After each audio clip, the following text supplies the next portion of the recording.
BJP की जीत में मुनाफा, कांग्रेस की जीत में फायदा,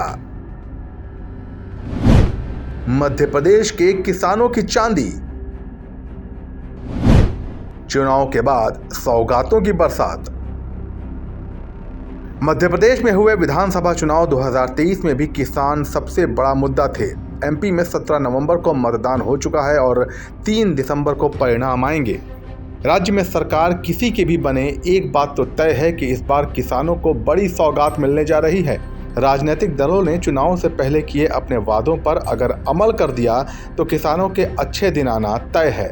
फसलों के बढ़े न्यूनतम समर्थन मूल्य यानी एमएसपी की बात हो या फिर कर्ज माफी की या फिर सिंचाई के लिए मुफ्त बिजली देने का वादा, दोनों ही पार्टियों ने किसानों को लेकर कई बड़ी घोषणाएं कर रखी हैं।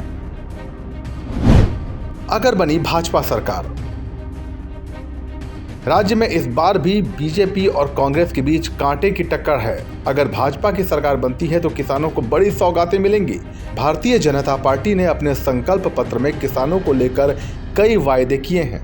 बीजेपी ने कहा है कि गेहूं 2700 रुपए प्रति क्विंटल और धान 3100 रुपए प्रति क्विंटल की दर से खरीदा जाएगा। प्रधानमंत्री किसान सम्मान निधि योजना के 6000 तो मिलेंगे ही, साथ ही मुख्यमंत्री किसान कल्याण निधि की राशि को 4000 से बढ़ाकर 6000 रुपए कर दिया जाएगा, यानी किसानों को हर वर्ष 12000 रुपए की राशि मिला करेगी।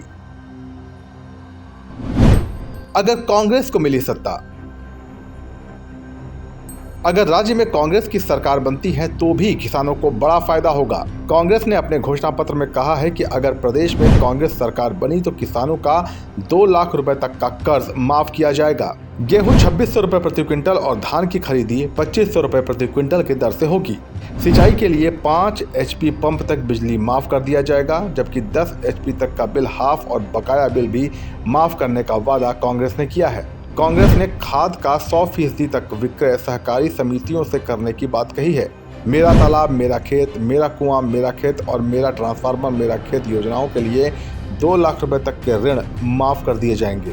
खेतों में तारबंदी की योजना में 50% तक अनुदान। शुद्ध खाद बीज के लिए शुद्ध का युद्ध अभियान चलाने के लिए भी कांग्रेस ने वादा किया है। क्यों अहम है किसान? गौरतलब है कि विधानसभा चुनाव के ठीक 6 महीने बाद लोकसभा चुनाव की तैयारी शुरू हो जाती है। धान का सीजन चल रहा है और लोकसभा चुनाव तक बाजार में गेहूं भी आने लगेगा। ऐसे में दोनों पार्टियों का फोकस होगा कि एमपी की 29 लोकसभा सीटों को साधने के लिए किसानों से किए गए वायदों को जल्द से जल्द पूरा कर दिया जाए। इस मुद्दे पर आपकी क्या राय है, हमें कमेंट सेक्शन में बताइए और चुनाव से जुड़ी खबरों के लिए बने रहिए जनसत्ता के साथ। नमस्कार।